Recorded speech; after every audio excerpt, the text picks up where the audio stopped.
¿Se ve? Sí. Bien. Gracias, Estefanía.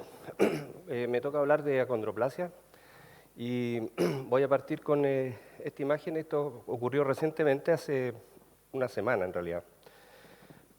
Un campeonato sudamericano de niños de talla baja, muchos acondroplásicos ahí.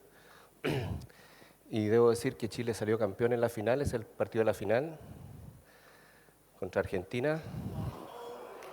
¿Ah? Espérese, y este es mejor, este es mejor. Mire cómo la lleva. Toma. Mire, de donde nace la jugada. ¡Ah! Bien. Bueno, nada personal a la colega de Argentina, es solo... Hoy nos tocó a nosotros, pero... Bueno, y se los comento porque uno de estos pacientes, el arquero, el Jimmy, fue paciente nuestro. Parece que estaba en la reserva porque no estaba en ese partido, pero no importa. Lo importante es que está ahí y junto a estos otros chicos nos motivan y nos dan clase un poco de que la vida es más que la estatura. La acondroplasia es, sin duda, la displasia esquelética más frecuente que tiene talla baja no proporcionada. Su frecuencia no es tan alta. Según nuestras estadísticas nacionales, si uno busca, debiéramos tener, por la frecuencia, 10 pacientes acondroplásicos al año. No tiene diferencia, como ya en muchas cosas, en sexo ni raza, y son niños absolutamente normales. El problema de los niños acondroplásicos se basa en una mutación que ocurre en el cromosoma 4, en el factor de crecimiento, de fibroblastos. Y hay una sustitución en la cadena del ADN que genera entonces que este factor de crecimiento de fibroblastos, que habitualmente está activo, produce una disminución en la proliferación y degeneración de los condrocitos. La gran mayoría de los pacientes acondroplásicos son por mutaciones y entonces el 80% son de novo. Y tiene que ver un poco con la línea germinal paterna. Existe una asociación en la cantidad de niños acondroplásicos en relación a la edad del padre. Papás que son mayores de 40 años probablemente tendrían un factor de riesgo para tener hijos acondroplásicos. El problema está a nivel de la fisis. Este factor de crecimiento con la mutación produce normalmente una disminución en la proliferación y la diferenciación de los condrocitos, y al estar aumentado, esta inhibición en la formación de condrocitos sería mayor.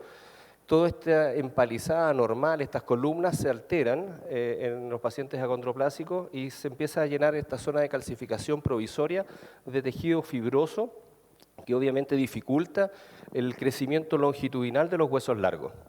Y eso, si uno lo compara con los otros tipos de osificaciones, como son la osificación membranosa, que está dentro de lo normal, y la osificación que aporta el periósteo, que también es normal, genera esta característica de los huesos acondroplásicos que son cortos en longitud, pero de diámetros más bien normales. De tal manera de que es la expresión de una mutación genética. Clínicamente y radiológicamente hay muchos hallazgos, es imposible que los veamos todos, y vamos simplemente a mencionar probablemente los más relevantes. La talla baja es desproporcionada, significa eso que el tronco y la cabeza son proporcionalmente más grandes que el esqueleto apendicular.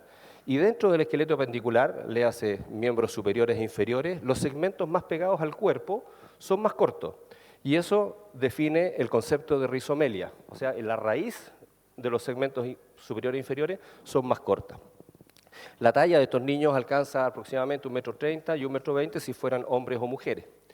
A nivel de cráneo pueden haber muchos hallazgos clínicos e imagenológicos. Destaco la macrocefalia, que no siempre se asocia a hidrocefalia, y destaco, por un tema también producto de esta osificación que les mencionaba anteriormente, la posibilidad de tener una estenosis del foramen magno, que habitualmente se resuelve espontáneamente, y en los casos en que, lo vamos a ver más adelante, tenga que llevarse a cirugía, uno debe sospecharlo. El miembro superior es súper característico encontrar restricciones en la extensión del codo. Hay deformidades angulares a nivel del tercio distal del húmero con ápex dorsal, posterior que generan entonces un déficit de la extensión, pero que con manos que son habitualmente con dedos muy pequeños, más cortos y característicamente intridentes. Sin embargo, son bastante funcionales, por lo tanto es algo más bien estético. A nivel de columna, como mencionaba en las clases anteriores, hay una serie de alteraciones que se van produciendo. Tenemos la presencia de cifosis dorsolumbares, que es muy frecuente y de evolución bastante espontánea hacia la normalidad, por lo menos funcional, después de la edad de la marcha, 3 años. La hiperlordosis lumbar, asociada o no a algunas malformaciones vertebrales, y las estenosis espinales, que vamos a conversar un poquito más de eso más adelante. Radiológicamente es característico encontrar vértebras que tienen distancias interpedunculares que se van achicando a medida que van avanzando hacia la zona lumbar, y en las proyecciones laterales uno puede ver espacios intervertebrales que están más bien aumentados. Y la pelvis es característica, es más bien cuadrada, son alas ilíacas que son pequeñas con techos acetabulares más bien horizontales. Ya les decía, los huesos tubulares largos son más bien acortados, pero gruesos, porque las osificaciones intramembranosas y periostales son normales, tienen unas metáfisis que son anchas, con cartílagos articulares que son irregulares, y que tiene además una forma característica de la fisis en V invertida. A nivel de la rodilla, el peroné tiende a ser siempre un poquito más prominente, más largo, lo que genera también una deformidad local asociada al varo que tienen estos pacientes, también a las inestabilidades articulares. En los miembros inferiores, lo más frecuente es que tengan estas deformidades en varo, con asociación a torsiones tibiales internas y a estas inestabilidades de rodilla que ya les hacía mención. Voy a referirme a algunos de estos problemas ortopédicos que creo que son relevantes en la pesquisa, como ya se ha hecho mención, y sobre todo en la derivación oportuna, porque pueden generar algunos problemas no deseados. Voy a dejar la talla baja para el final.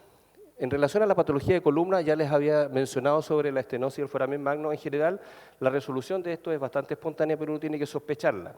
Sospecharla cuando hay algunos síntomas que vayan apareciendo en el paciente, síntomas neurológicos o problemas de deglución o apneas de sueño.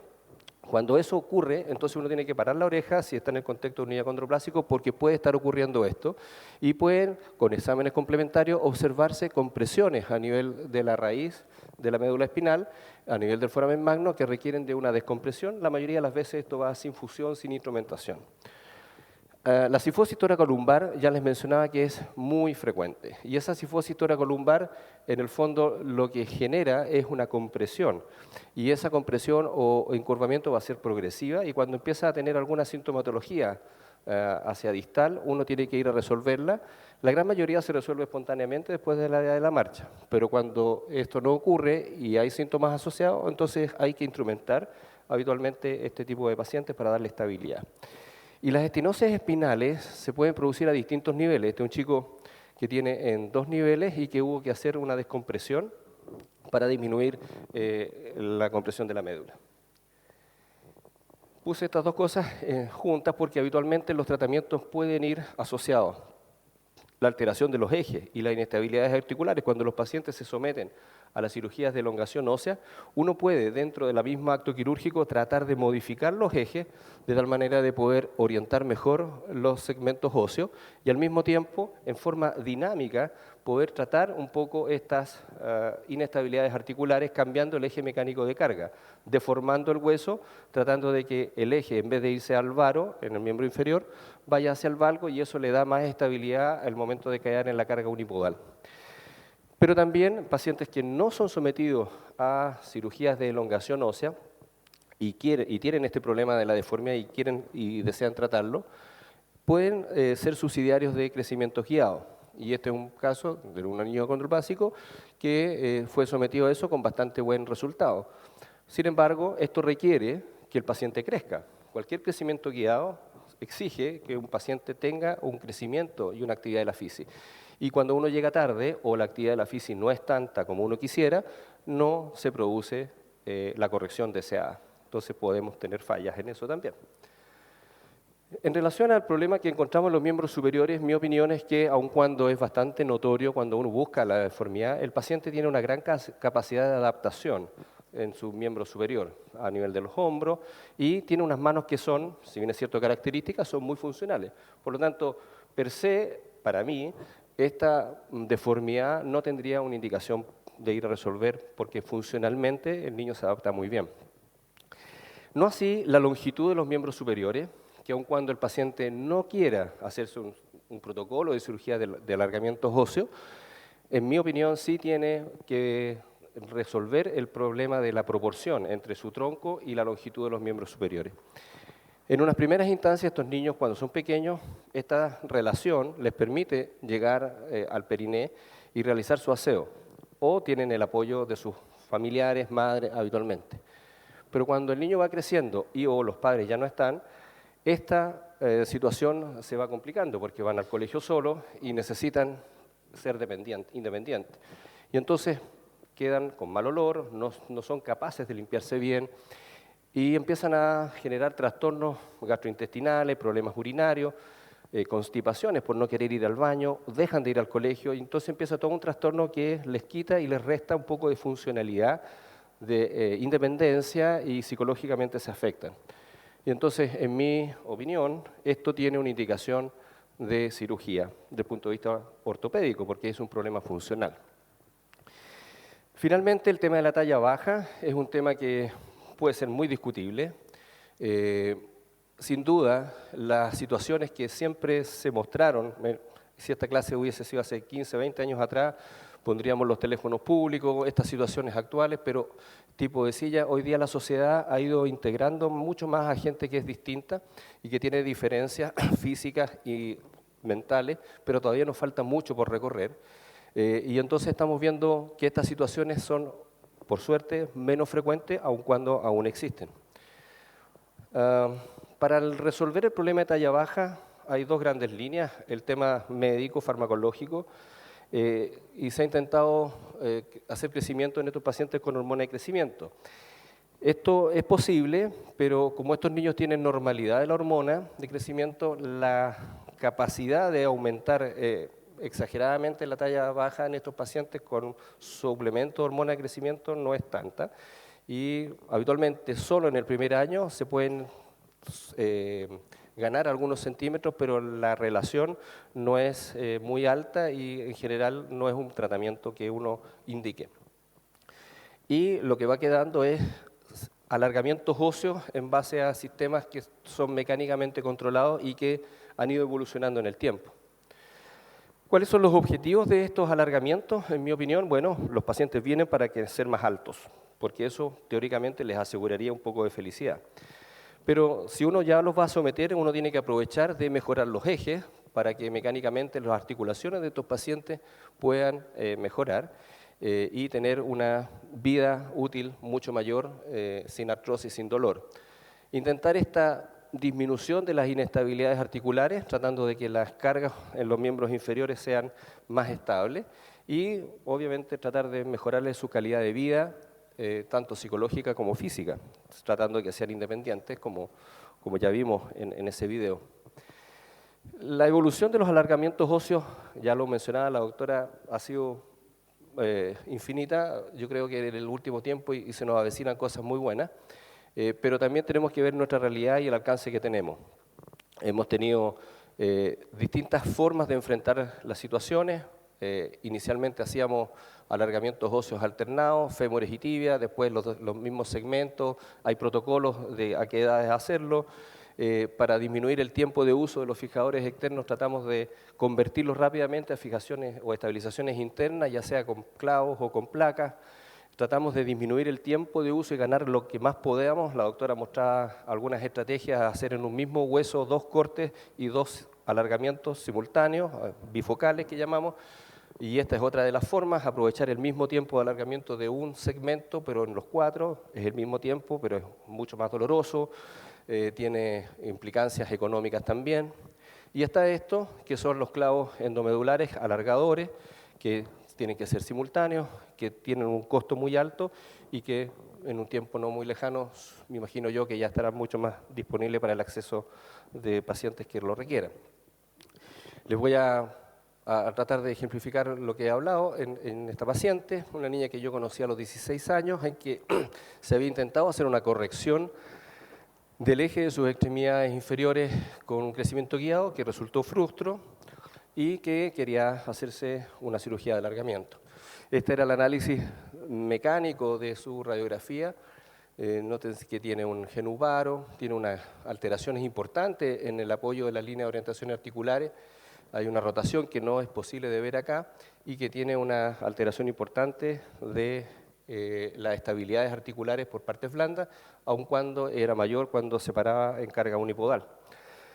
En la cirugía que le hicimos a Yenú intentamos, aparte de hacer las osteotomías de alargamiento, corregir un poco los ejes. Vean cómo hay un traslado de esta osteotomía, de tal manera de generar una modificación del eje mecánico de la carga y mejorar el eje y disminuir un poco la inestabilidad articulares que ustedes notan acá, la gran diferencia que hay entre las superficies articulares a nivel de la rodilla en los dos compartimentos. Hicimos simultáneamente osteotomías de fémures y de tibias. Aquí hay una doble osteotomía tratando de hacer correcciones del eje, rotacionales y además osteotomías de alargamiento. Y cuando hacemos gran invasión y gran agresión tenemos grandes complicaciones también y queremos anticiparnos a que esas complicaciones no las tengamos. Y entonces en cada paciente que hacemos correcciones angulares en agudo, sobre todo rotacionales o de gran magnitud, hacemos una liberación de la fascia y liberación de los nervios que pudiesen estar comprometidos en la elongación aguda para disminuir los riesgos de una lesión grave que pueda ser secuelante futura. En esta niña empezamos una elongación con un periodo de latencia que es para dejar madurar el callo óseo, que se forme el hematoma fracturario y aprovechar la biología de la fractura que nosotros dirigidamente hicimos en generar una elongación ósea. Y esa elongación ósea la fuimos haciendo a partir del día 10 con un ritmo un poquito menor al habitual. A mí me gusta irme un poquito más lento y fuimos alargando. En 2 meses y medio logramos 6,5 centímetros en cada uno de los segmentos. Por lo tanto, en 2 meses y medio teníamos ya logrado 13 centímetros si consideramos 6,5 en el fémur y 6,5 en las tibias.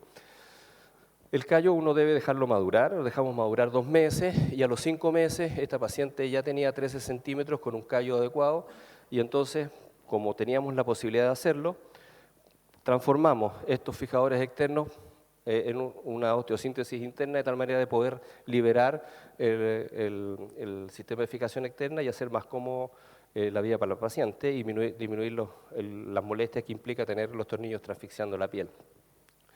Le pusimos 4 placas, luego de un, comillas, aseo quirúrgico, con el temor que implica instrumentar con algo que había estado contaminado al menos por mucho tiempo, y le hacemos este aseo quirúrgico, un tratamiento antibiótico de 5 o 7 días hospitalizada, con estas placas bloqueadas, puenteando en la zona del alargamiento, y esta es la situación después de haberse hecho la elongación de fémures y de tibias con la paciente. Eso era el preoperatorio y esta es la situación postoperatoria. Noten que más allá del largo, nos interesa que el eje mecánico de sus cargas es bastante mejor que el que ella tenía.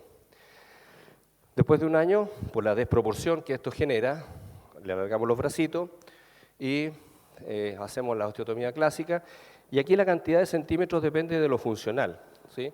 Yo estoy de acuerdo con la doctora en el sentido de que más de 4 o 5 centímetros probablemente empiezan a aumentar exponencialmente las complicaciones y tratamos de hacerlo en forma pausada. Esta paciente la conocimos un poco más tarde y por distintas razones le hicimos un alargamiento un poco mayor y al mismo ritmo de alargamiento logramos 8 centímetros, que era lo funcional para ella. Y estos son los índices de consolidación, que es un tema específico de la cirugía de reconstrucción, y logramos entonces en 6 meses de liberarle los fijadores externos, obteniendo un pre y un post de la longitud de sus brazos. Y esa es la condición de ella una vez retirados los fijadores. En estos casos no hacemos conversión. Y entonces esta era la situación de ella al inicio, y esta es la situación 2 años después, con ejes más alineados de miembros inferiores, mucho más estabilidad, y con sus segmentos alargados logramos 13 centímetros.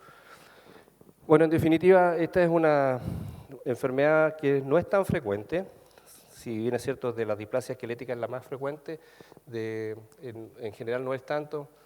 Y la sociedad hoy día ha permitido que niños con talla baja y con otros problemas y diferencias se integren mejor. Aún nos falta mucho. Creo yo que hay problemas ortopédicos que que requieren ser tratados y que requieren ser pesquisados en cualquiera de ustedes que tenga un paciente alguna vez acondroplásico. Mi sensación es que los alargamientos óseos sí tienen indicación médica, no así el crecer para ser un poco más alto. El alargamiento de los miembros inferiores es absolutamente discutible.